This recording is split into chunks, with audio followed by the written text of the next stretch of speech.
Okay, now that that's over with and my privacy has been thoroughly decimated, I want to ask you guys a question that we're going to revisit at the end of the video, and I want you to think about it right now and throughout my thesis. Is it weird for siblings to cuddle?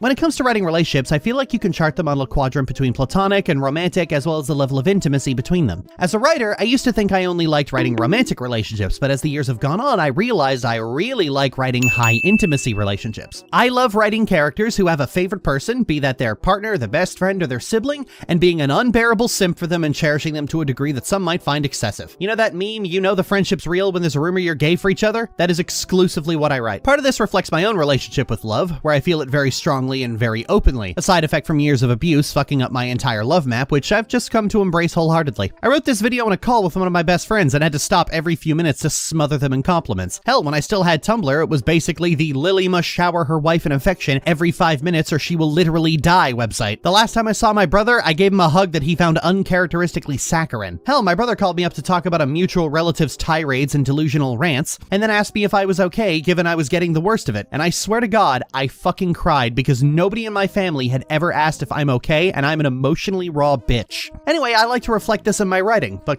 cranked up to 11. I always write characters in their close relationships being extremely close, and I've gotten a little pushback on that over the last few months, particularly when I write siblings, claiming that the instances where I do write siblings, they're unrealistically close in a way that some people call quasi-incest, which is hilarious if you have any knowledge of behavioral psychology, but we'll get into that later. But the effect of doing this and talking about the way we write and think about sibling relationships had an interesting effect on the comparatively small audience I had on Tumblr, and so it prompted me to want to discuss it here.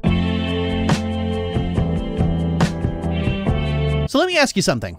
What does a healthy sibling relationship look like? Chances are when I asked you that, you looked at your own siblings and went, well, pretty much that. That does tend to be the answer most people go with, regardless of what their relationship with their siblings looks like from the outside. It's common to see siblings bicker, fight, and tear each other apart, with that presented as normal. Siblings can call each other the nastiest names under the sun and break each other's noses, and people don't so much as bat an eye. In fact, it's seen as so normal that when unrelated characters are at each other's throats, people call it sibling energy. But I've always wondered how much of that is predicated on parental apathy. In a previous video, I briefly discussed that there's an intersection between the way neurodivergence manifests in someone and the way that the casual abuse of neurodivergent children has been normalized until very recently, and how both of those things contribute to attitudes and behaviors that are often associated with just autism. And where I'm going with this is that while children will often fight with their siblings, it's actually quite common for the fighting and bickering to go over the line, but nothing is done about it because the parents just don't care. Kids are usually squabbling over something comparatively small, like a toy, and the parents just can't be bothered getting involved in such a petty argument. They'll usually only intervene when it starts getting loud enough to annoy them. This, incidentally, is why schools have a zero-tolerance policy for fighting and suspend both students, regardless of who started it. Investigating would require more effort than they're willing to put in, and they just don't care. It's all just petty drama to them, after all. And so sit back and take stock of how much the notion that siblings bicker and fight actually intersects with parental laziness. I mean, siblings fight all the time is certainly the kind of thing that benefits a complacent guardian or educator, which is all the more reason to be skeptical of it. Now, me and my siblings fought, but I wouldn't consider it normal. My brother was really into physical torture, and the moment he found out what pressure points were, me and my sister became pincushions. And my sister, well, we discussed that last video. So when people tell me, oh, siblings fight all the time, I go, do they now? That sounds like an epidemic. Actually, funnily enough, this dissonance is shown best in Legend of Korra. I know, what a wild notion. There's a bit where, because of their deep-seated family trauma, Lin and Su Yin start fighting rather intensely, and Bo Lin, having a brother himself, writes it off. Should I stop them?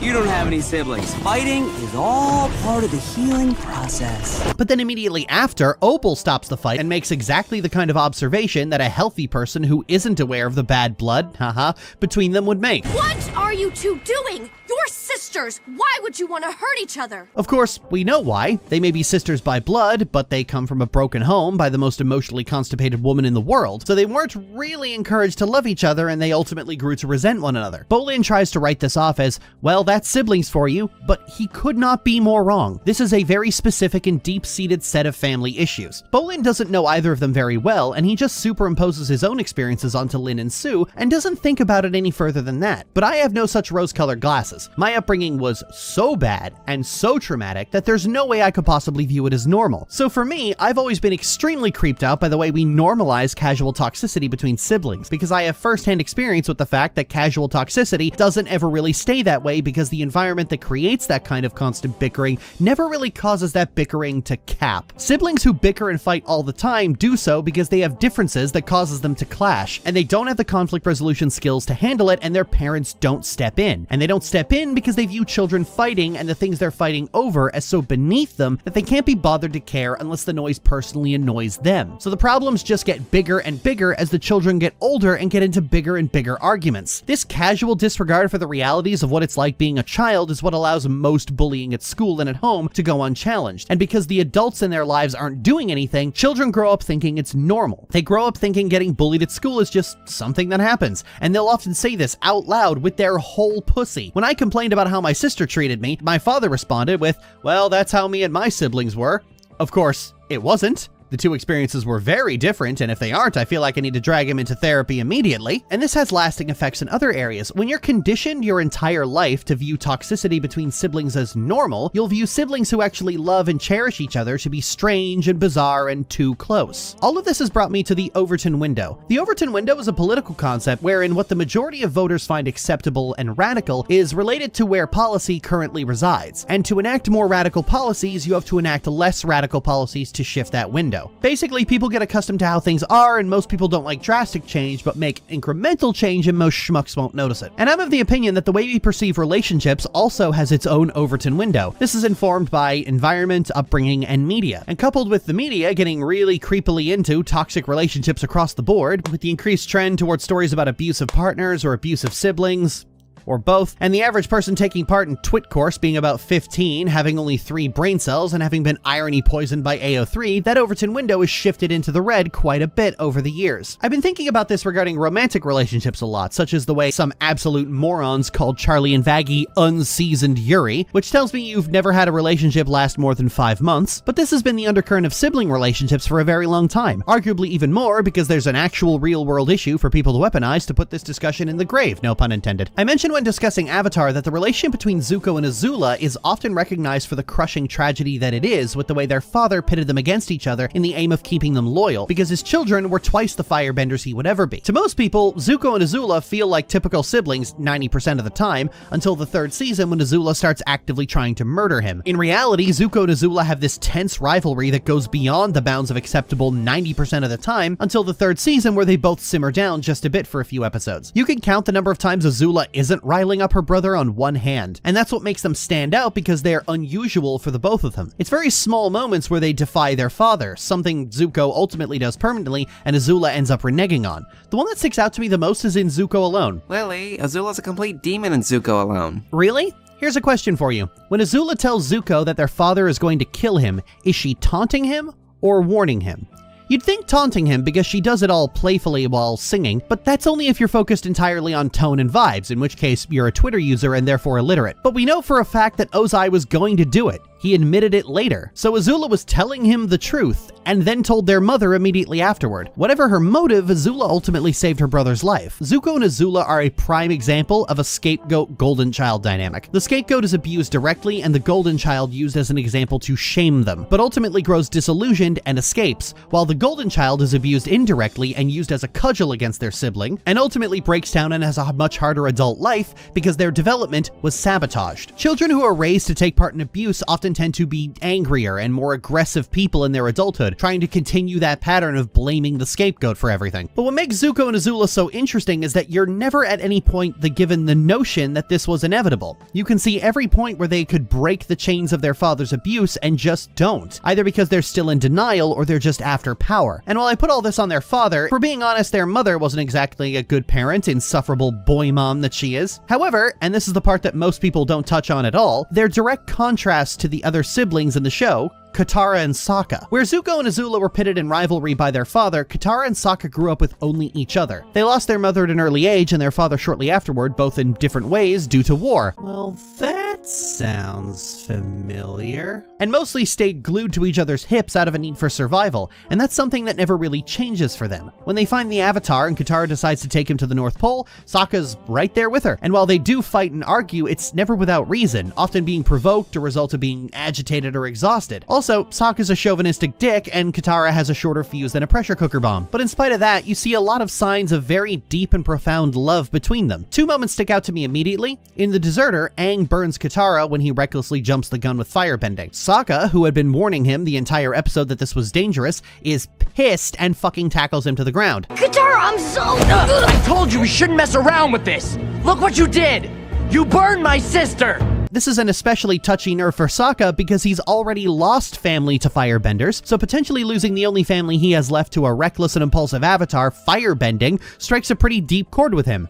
Nope. That is too fucking far. And frankly, Katara was lucky she only got a burn on her hands. The way Aang was messing around, it could have got a lot worse. And Sokka's reaction is to put a stop to that crap before someone gets even more seriously hurt. And the first time he sees Katara after this, he immediately checks to make sure she's okay. Yeah, okay, Lily. Protective older brother with PTSD, not exactly setting the world on fire. You know, you're right, it's not. The Fire Nation is, but it's reciprocal. Okay, so we all remember Jet. One of the worst episodes of the show. I won't harp on why, but one thing I find interesting is that in the live-action remake, Katara finds out he's a terrorist and goes, "You forgot what you're fighting for," and turns on him. Conversely, in the original, she actually tries to reason with him and refuses to accept how far gone he is. You know, it does make her turn on him, though. We can't let them do that to anyone else ever again. This isn't the answer. I want you to understand me, Katara. I thought your brother would understand, but... Where's Sokka? Katara... Yeah, Jet implies that he might have hurt Sokka, or worse, and that strikes a pretty deep chord with Katara.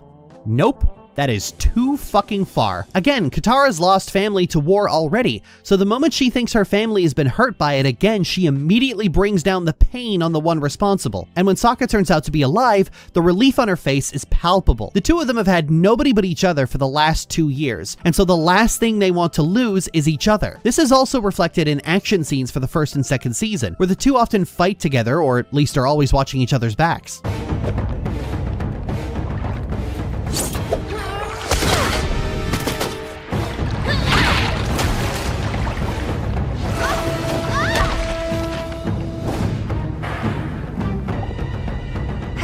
Fight without your bending. I seem to manage. And then there's The Runaway, where Sokka has a heart-to-heart with Toph about how he's come to really rely on Katara. This is the episode where Katara's reputation as motherly came in, by the way. Sokka's talking about how his family had been broken and all he really has left is Katara, who's become a surrogate mother figure to him and his best friend. It's a very personal moment for Sokka, especially because Katara is eavesdropping on the entire conversation. He even says he's never talked about this to anyone. That he drops this just to settle an argument between Katara and Toph takes a lot. Katara and Sokka may bicker a lot, but it's because they're both stubborn and hot-headed teenagers who have basically raised each other without their parents around, and they learn to get control of their tempers and egos as the series progresses, but they would still absolutely lie down on a sword for each other. The contrast between the fire and water siblings is as different as well, fire and water, I guess. I wish the show had taken Azula's abuse more seriously. We would have probably seen that contrast used as a narrative device more often. And then you have Mako and Bolin, who are also there. But if I could shift gears away from Avatar for a minute, I'd like to highlight one example of a sibling relationship that I think is not only great, but should serve as a fucking model for writing them. Lily, are you really citing Digimon as a model for anything but corporate cash grabs? Shut your fucking face hole, voice in my head. Digimon is actually capable of some really emotionally moving storytelling when it wants to. And its writing, while awkward as sin, was a lot better than I ever gave it credit for. I mean, it had both a tomboy and a girly girl on the main cast and gave them both equal billing and made them equally valuable to the group without slinging unnecessary mud at one or the other. For 1999, that wasn't just good, that was fucking unheard of. And the way this show wrote Tai and Kari was fucking astounding, because it's not just good, it highlights both how one's experiences informs their approach to their relationships, and how the both of them grow as people. Tai and Kari are like water and more water. They stick together through damn near everything. But because Tai is a lot older, he's extremely protective of Kari. Okay, Lily, we're back on the older brother thing. When does the PTSD come in? He almost killed her once. Yeah, that shut you up real fucking fast. When Tai was a kid, he almost got Kari killed by taking her out to play soccer when she was sick, because Tai, being 8, was so focused on soccer he didn't really think about anything else. But when Kari develops pneumonia and almost died, well, I played it 2 videos ago, let's play it again. But what really kills me is what she said when they brought her home from the hospital. The first words out of her mouth. Tai, I'm sorry I can't kick the ball very good. You'll probably never want to play with me again. This all comes to a head in an episode where Kari gets sick again, and Tai's running all over Hell's Half Acre looking for medicine, which is where all this is laid out. Ironically, you see how much Tai is fizzing on an adrenaline high by the fact that Kari ultimately ends up being okay after some rest, as she's already up and walking around when Tai gets back. Now, this is where things get weird. Oh god, Lily, you're not about to bring up that interview again, are you? No. See, Kari's characterized by Tai as this selfless person who is always worried about the other kids and has the self-preservation instinct of Stockton Rush reincarnated as a dodo bird. But in the original, Kari's actual issue is that she idolizes her brother to a level just short of lunacy, and what she's actually doing in the flashback is apologizing for disappointing him. There's an episode in the sequel series that is literally just about the way Kari devalues herself and waits for Tai to save her when she's in trouble, and even gets called out on it. But in the dub, because this side of Kari has been excised, it's about her own self-confidence. So the two of them are enmeshed to a degree, and both their character arcs is about stabilizing that enmeshment. Kari becomes less dependent, and Tai accepts that Kari isn't going to be killed if he looks the other way again, but the affection the two have for each other is never lost with that character arc. It stays there even 15 years, multiple writers, and an animation downgrade later. As older teenagers and adults, they're in much healthier places, but they're still the best of friends. Even before this point, the two of them are just adorable. Ever seen the movie? The both of them are little BBs, and they're so close, Tai can understand Kari's whistling, to the point that Kari mostly sticks to the whistle with him. I know what we can do. Let's use it as a soccer ball. You're right, it probably wouldn't bounce that high. Well, now that it's here, how do we get rid of it? We can't keep it. Where's it gonna sleep?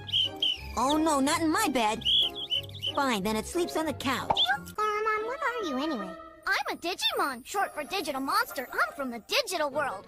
How come you talk to him and only whistle at me? This is a concept known as enmeshment, where typical boundaries in a familiar relationship are slowly worn away, and the two people involved become increasingly entangled with one another. The degree to which this is a problem tends to differ from culture to culture. Some places you're expected to drop everything when family needs you, and in other places if you tell your sibling I love you past the age of 12, people look at you funny. Enmeshment exists on a scale, but most people who hear about it only really hear about it when it reaches the point where the siblings literally cannot exist without one another. And most stories about enmeshment usually end up going that route as well, along with the other thing. This is where people get skittish about sibling relationships depicted in art. The thing about an escalating issue like this is that by its very nature, it only gets worse over time. That's what the danger of enmeshment is. But if it stays where it is and is stable and isn't getting worse, then there really isn't an issue. I don't like getting into the murky area of psychology because I never actually finished my degree, and people who use psychology major as a way to presume authority annoy me, but fiction and reality are not as separate as the shouty guy on Twitter likes to believe, so I have to. And enmeshment is the reason people get a bug up their ass about siblings in art and in reality being too close. And of course, if a pair of siblings in a work are affectionate with each other, the fetishists smell blood and come running. And it's not that there aren't siblings with deeply close relationships out there who have perfectly healthy lives, but they're often made to feel like something is wrong with them. I actually started writing stories about deeply close siblings in 2024, the first of which was a series of shorts about Kira Morgan and her mute older sister Iris. The two of them are best friends, deeply affectionate with one another.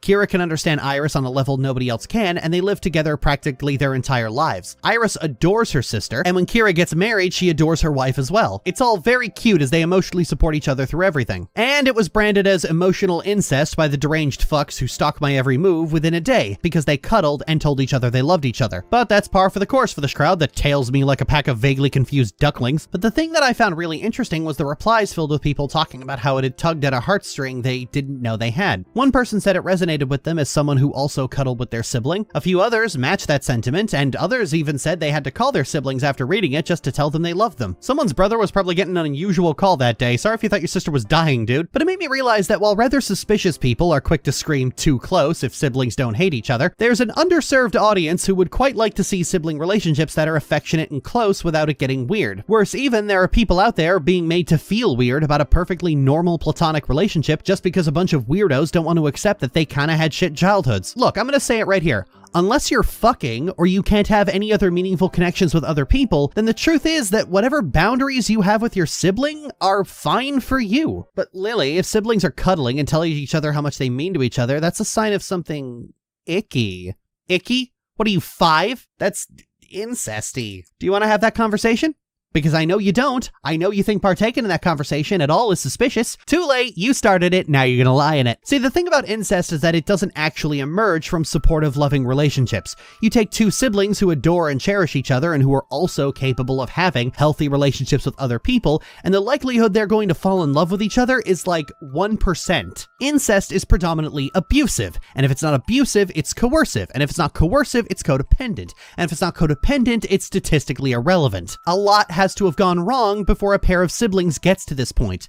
And the thing is, we all know this. Even people who aren't survivors of it know this. Even tacky books and terrible fetishistic visual novels know this. It's not like if you just spend too much time with someone, your brain snaps and tries to get you to rut onto them. What world are you living in where that's a real thing that happens? It just doesn't. Not at a scale anyone gives a shit about. But I'll tell you what does real damage: when you pass around this idea that cherishing your family is suspicious. That's the point where you're going to start messing with some poor kid's head whose only crime is wearing their heart on their sleeve and being full to bursting with affection. Some people are just like that. They feel things very strongly, and if they love someone, they love them a lot and want to shower that person in affection. And the only reason this is assumed to be romantic is because we're all taught that it is. But it has no basis in fact, and in fact, the belief itself is the only reason we believe love to be this way. And the thing is, there is a reason you believe this and react this way, and it's probably not something you would immediately expect to be mentioned outside of aromantic circles.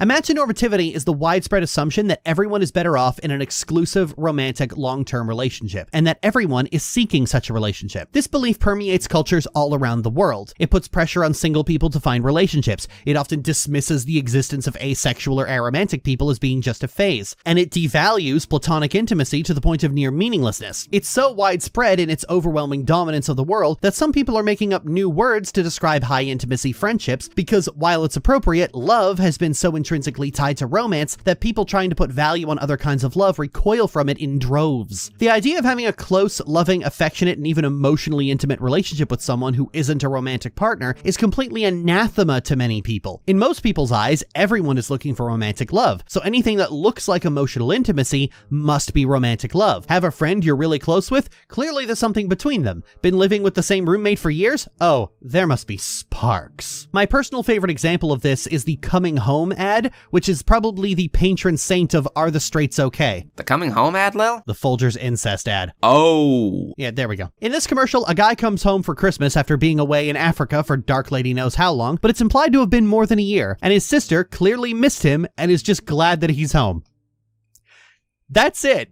That's the notorious Folgers incest ad. If you seriously look at this as incestuous, I have to only assume you were literally never hugged as a child. Your life is so utterly devoid of love that isn't sexually charged that you've forgotten what real human contact feels like, to the point you see sexual subtext in I missed you. Why am I reminded for the second time of Mamoru Hosoda, the director of the original pilots of Digimon, as well as the lone David Lynch episode, who for some reason saw romantic subtext in an 8-year-old girl not wanting her brother to disappear into a terrifying vortex in the sky that had just opened up and swallowed one of their friends. And she didn't want her brother to die. Oh my god, she didn't want her brother to die. The long-held belief that it's impossible to have any degree of real affection or love that isn't romantic in some way leads to the belief that all affection is romantic in nature, which leads to the demonization of affection between siblings, which feeds into the belief that real sibling relationships are inherently hostile. People are generally fine with you being affectionate with a best friend because they just assume you're going to end up together anyway. Hell, 90% of your emotions is in how you interpret them. Here's an existential crisis for you.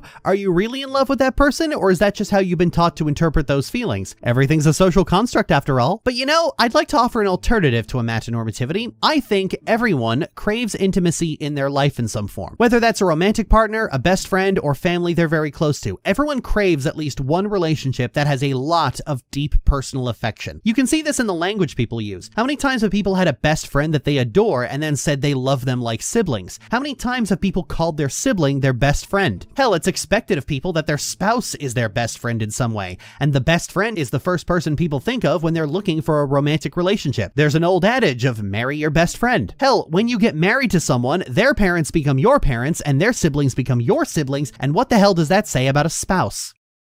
Our language to communicate love takes these three relationships and overlaps them constantly to the point you could make a Venn diagram out of it. So I don't think it's much of a stretch to suggest that everyone is looking for at least one of them. And this theory makes platonic, romantic, and familial love essentially equals, and they aren't considered to be equals by most people. And I think that's the core issue. In the same way that aromantic people are often dismissed when they highlight platonic love as important, and people who don't want to be married are often told, you'll change your mind, it's often expected for siblings to grow apart as they get older because they're supposed to find and prioritize romantic relationships because you gotta. It's kind of like circumcision when you think about it. Nobody really has a reason to do it. It's just done because that's just how it's always been. And like infant genital mutilation, amatonormativity is just very, very silly. And when people don't conform to amatonormativity, it's often completely inconceivable to others. How could someone prefer having a best friend over a partner? They must have secret feelings for each other. How could someone still be this close with their sibling and not have a partner? Excuse me while I dig out the banjo. The notion of romantic love being the single most important thing in the universe is ingrained in people to the point they filter everything they see through that lens and then make it your problem to deal with. It's not just that they're imposing their beliefs onto you, they're unable to conceive any other way of looking at love. In fact, here's an idea. Try and think of an economic system that doesn't in some way resemble capitalism or socialism. That's what it's like for most people trying to understand love outside of amatonormativity. So if you have a close relationship with your sibling and other people are making you feel weird about it, I think it's important to remember how they're trying to process this kind of information and maybe don't let it get to you. As the joke says, you know the friendship's real when there's a rumor you're gay for each other. Well, there really is nothing to do about it other than browbeat another theory into people's heads. Given enough time, people will come around to this way of thinking. I know I did. I was a big pusher of romance above all other forms of love because I'd never experienced any other form of love until quite recently. And I have a sibling who abused me horribly, and recovering from that has made me really appreciate siblings who just cherish and adore each other in normal amount. So write that story about best friends sharing the only bed in a hotel and it not immediately leading to romance. Write that story about siblings being too close where things don't end up boiling over and they're just fine. Sure, some people's brains will snap clean in two, but there will be people who appreciate what you've done. And hey, maybe 15 years later, people will come back after having glued their brains back together and say, actually, that was unique and interesting, and we need more of it, and I regret the jokes I made at its expense. So fuck it. Write that peak fiction. Do it. Now. Do it faster. We've traveled a bit and we've found, like a masochist in Newport, we're Rhode Island bound.